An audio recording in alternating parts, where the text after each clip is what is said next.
खगे च सुरेंद्रे च कौशिके पाद संस्पृशि निर्विशेष मनस्काय श्री वीरस्वामिने नमः। आरहत वाङ्मय में कहा गया है,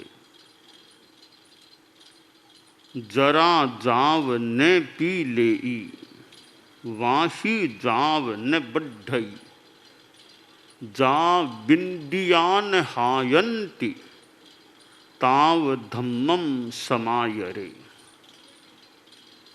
हमारे पास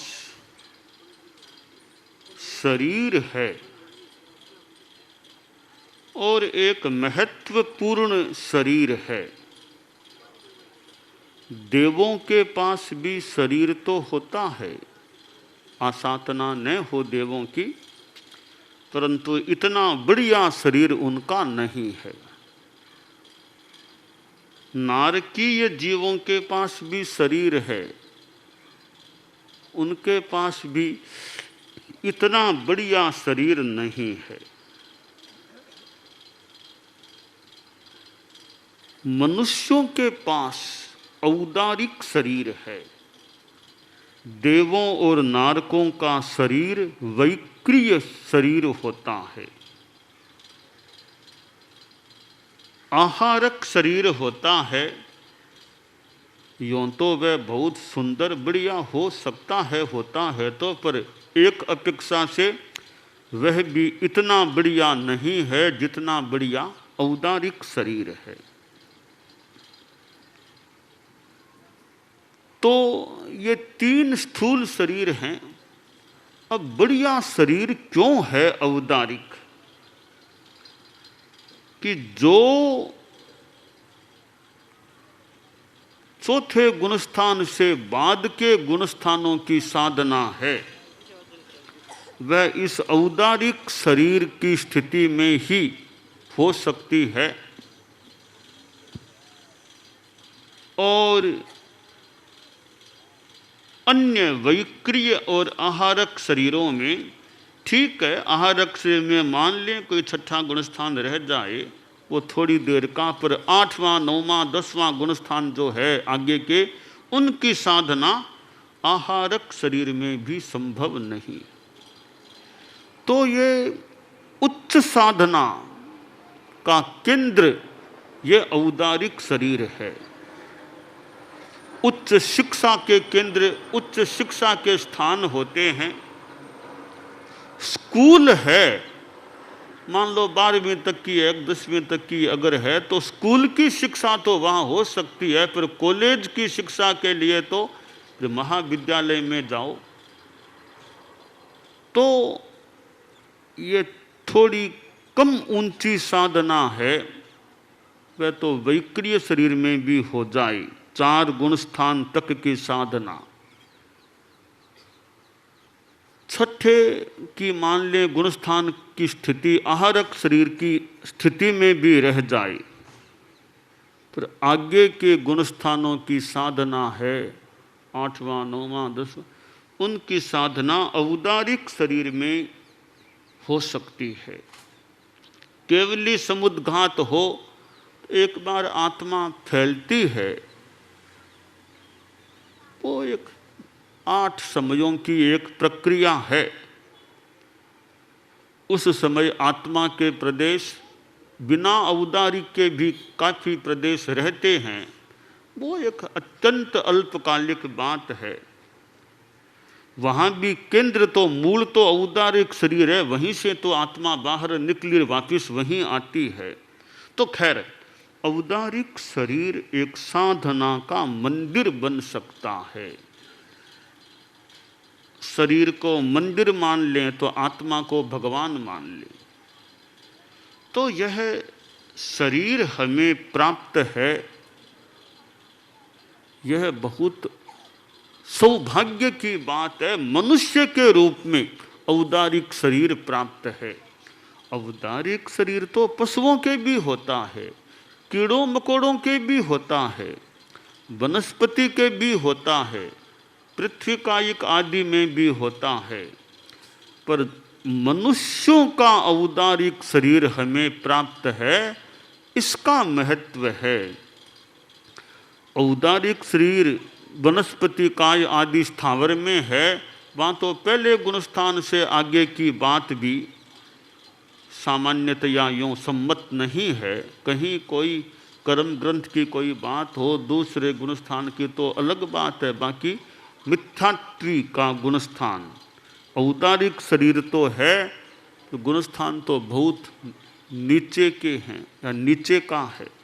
तो हम मनुष्यों को यह महत्वपूर्ण देह प्राप्त है, उसके संदर्भ में हम ध्यान दें कि कैसे आत्म कल्याण के लिए इस शरीर का उपयोग करें।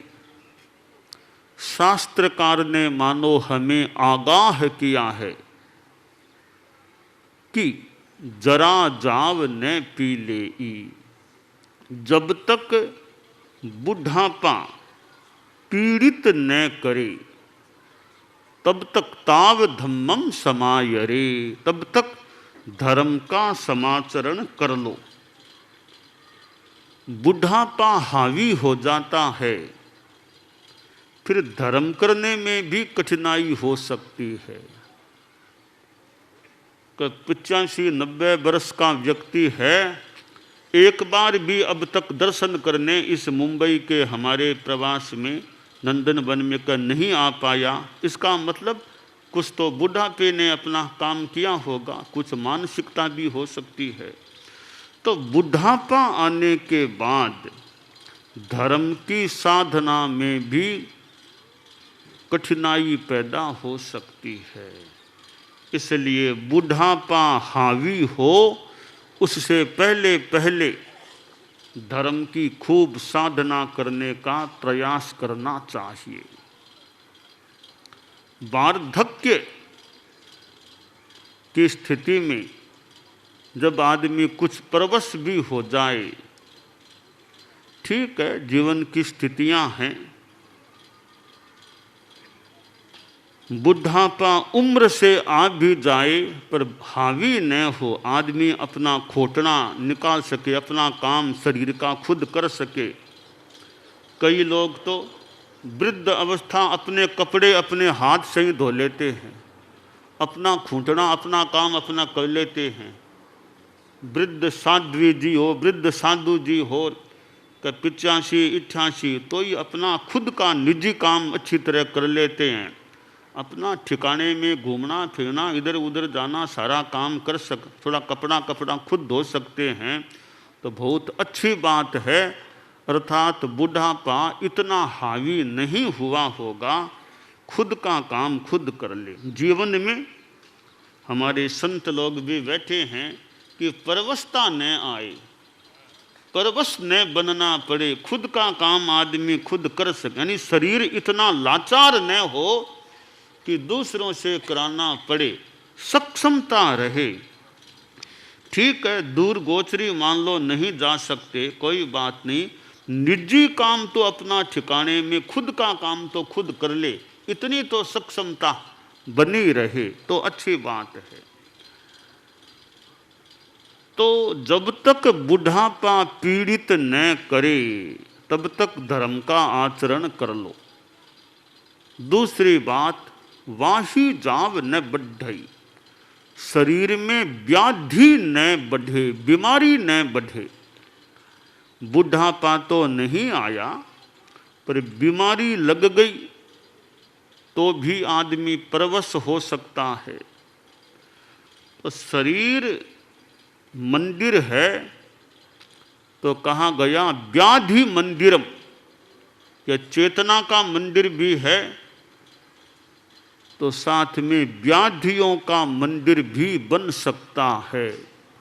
तो जब तक बीमारियां न लगें, बीमारियां न बढ़ें, तब तक धर्म का समाचरण कर लेना चाहिए। तीसरी बात,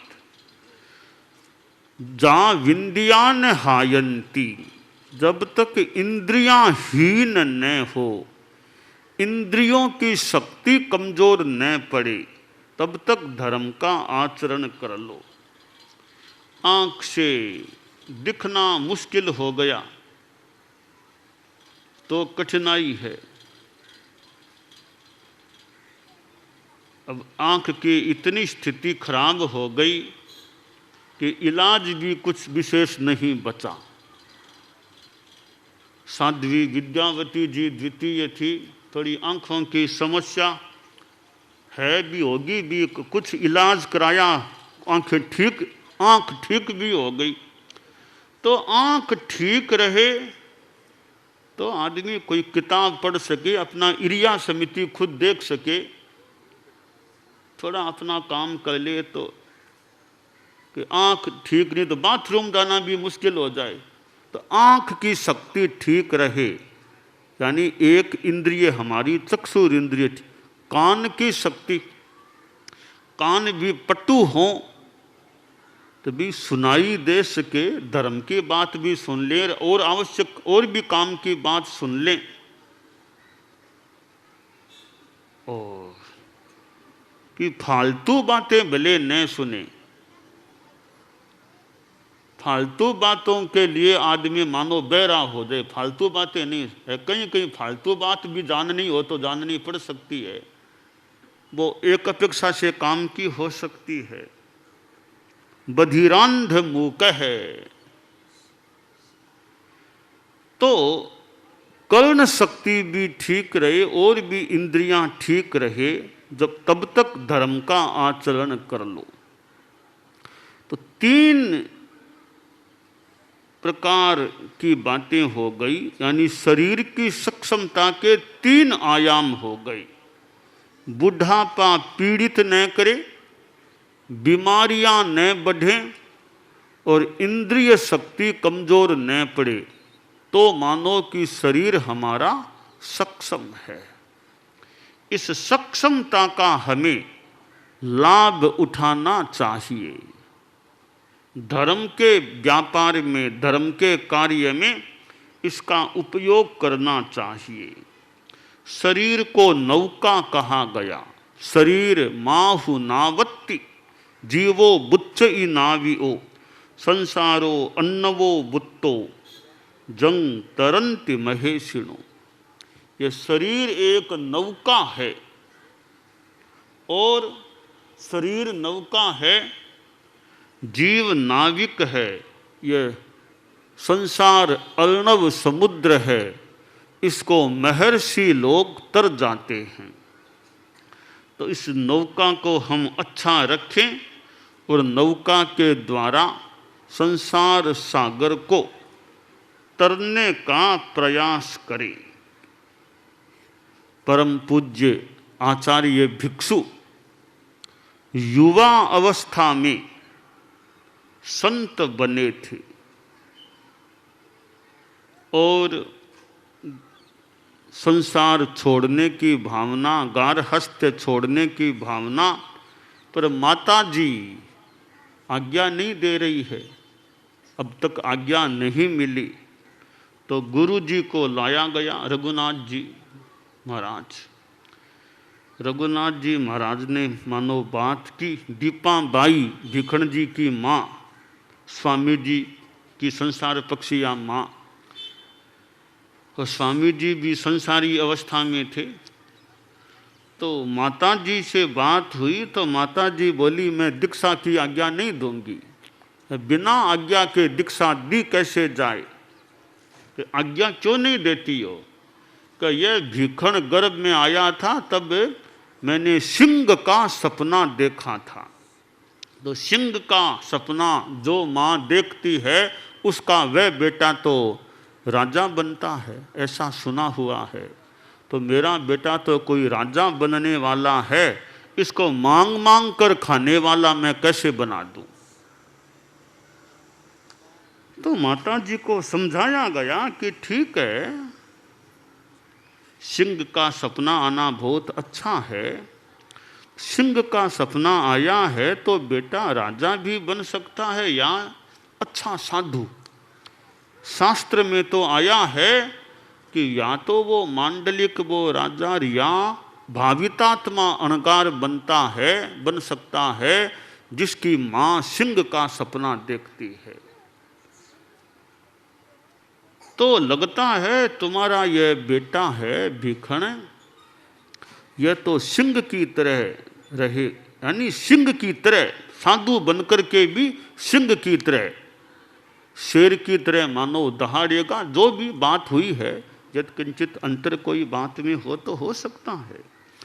माता जी को यह बात मानो समझ में आ गई या जच गई भी। गुरुदेव ने कहा है यह शास्त्र की बात, तो माता जी दीक्षा की आज्ञा लेने के लिए तैयार हो गई। और वह माता भी सौभाग्यशालिनी, जिसका बेटा, जिसकी संतान गार्हस्थ्य को छोड़कर साधुत्व को स्वीकार कर लेती है, अनगार बन जाती है। तो यह शरीर है, इसके द्वारा कोई साधु बन करके साधना करे। साधु न भी बन सके तो गार्हस्थ्य में भी रहते हुए धर्म, ध्यान, नैतिकता, अहिंसा, संयम, इनकी आराधना का प्रयास जितना संभव हो सके करना चाहिए। तो इस शरीर का हम बढ़िया उपयोग करें और जितनी आध्यात्मिक धार्मिक साधना, दूसरों की सेवा धार्मिक आध्यात्मिक कर सके, वह करने का प्रयास करें।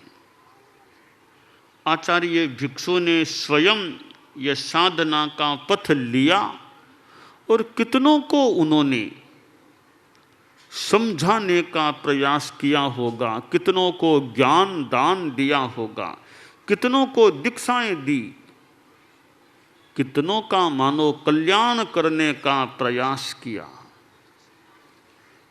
और भी हमारे परम पूज्य आचार्यों ने कितना किया है। परम पूज्य आचार्य श्री तुलसी ने इस देह रत्न का, तनु रत्न का कितना उपयोग किया, कितनी तो यात्राएं की, कितनों को दीक्षाएं दी,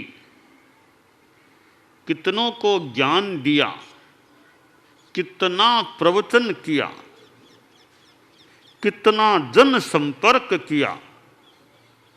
यानी इस देह रत्न का उन्होंने कितना उपयोग किया था। पर कल्याण में जिस शरीर का उपयोग हो वो विशेष बात होती है। परोपकाराय सताम विभूतयः, सज्जनों की विभूतियाँ, संतों की विभूतियाँ मानो परोपकार के लिए होती है। सरवर तरवर संत जन, चौथो बरस मेह, परमारथ रे कारण चारों धारी देह। तो ये सरोवर तसरवर है, तरुवर वृक्ष है, संत जन है, मेघ है, बादल हैं, ये कितना परोपकार करते हैं। सूर्य भी कितना परोपकार करता है, सूर्य से कितना प्रकाश हमें मिलता है, चंद्रमा से भी चांदनी प्राप्त होती है। तो परोपकार दुनिया में कितने तत्व करने वाले हैं। तो आचार्य श्री तुलसी ने भी कितना कार्य किया और आचार्य श्री महाप्रज्ञ जी ने ज्ञान के क्षेत्र में कितना श्रम का नियोजन किया। अध्ययन, अध्यापन, संपादन, पुस्तक, साहित्य, इस क्षेत्र में। और फिर हमारे धर्म संघ के वे 10 अनुशासना भी बन गए थे। तो धर्म संघ की भी अनेक रूपों में सेवा भी की और भी प्रेक्षा ध्यान जैसे कार्यक्रम के संदर्भ में भी उनका श्रम समय लगा। तो यह शास्त्रकार का जो संदेश है, ताव धम्मम समायरे, तब तक धर्म का समाचरण कर लो जब तक बुढ़ापा पीड़ित न करे, व्याधियाँ शरीर में न बढ़ें, व्याधियाँ न बढ़ें और इंद्रियाँ हीन न हो। ओम अरहम ओम। एकाग्रता, तन्मयता, अपने आप को मंगलमय अनुभव करते हुए नमो अरहंताणम, नमो सिद्धाणम, नमो आयरियाणम, नमो उवज्झायाणम, नमो लोए सब्बसाहूणम। एसो पंच नमोक्कारो सब्ब पावपणासनो मंगलाणं च सब्बेसिं पढ़मं हवइ मंगलम। चत्तारि मंगलम, अरहंता मंगलम, सिद्धा मंगलम, साहू मंगलम, केवलिपन्नत्तो धम्मो मंगलम। चत्तारि लोगुत्तमा, अरहंता लोगुत्तमा, सिद्धा लोगुत्तमा, साहू लोगुत्तमा, केवलिपन्नत्तो धम्मो लोगुत्तमो। चत्तारि शरणं पवज्जामि, अरहन्ते शरणं पवज्जामि, सिद्धे शरणं पवज्जामि, साहू शरणं पवज्जामि, केवलिपन्नत्तं धम्मं शरणं पवज्जामि। धम्मो मंगलमुक्किट्ठम् अहिंसा संजमो तवो देवावितं नमंसन्ति जस्य धम्मे सयामणो। च इत्ता भारहं वासं चक्रवट्टी महिद्धियो सन्ति सन्ति करे लोए पत्तो गइमणुत्तरम्।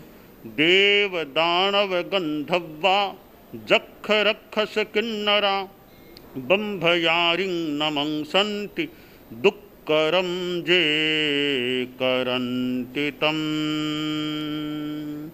मंगलं भगवान् वीरो मंगलं गौतमो गणी मंगलं स्थूलभद्राद्यः जैन धर्मोस्तु मंगलम। मंगलम मतिमान भिक्षुः मंगलम भारमल्लकः मंगलम रायचंद्राद्या मंगलम तुलसी गुरुः महाप्रज्ञोस्तु मंगलम। तेरा पंथोस्तु मंगलम। विघ्न हरण मंगल करण स्वामी भिक्षुनो नाम। गुण ओळख समरण किया सर अचिंत्या काम।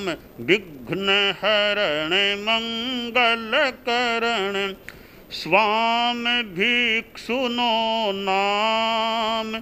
गुण ओळख समरण किया सर अचिंत्या काम। विघ्न हरण मंगल करण स्वामी भिक्षुनो नाम।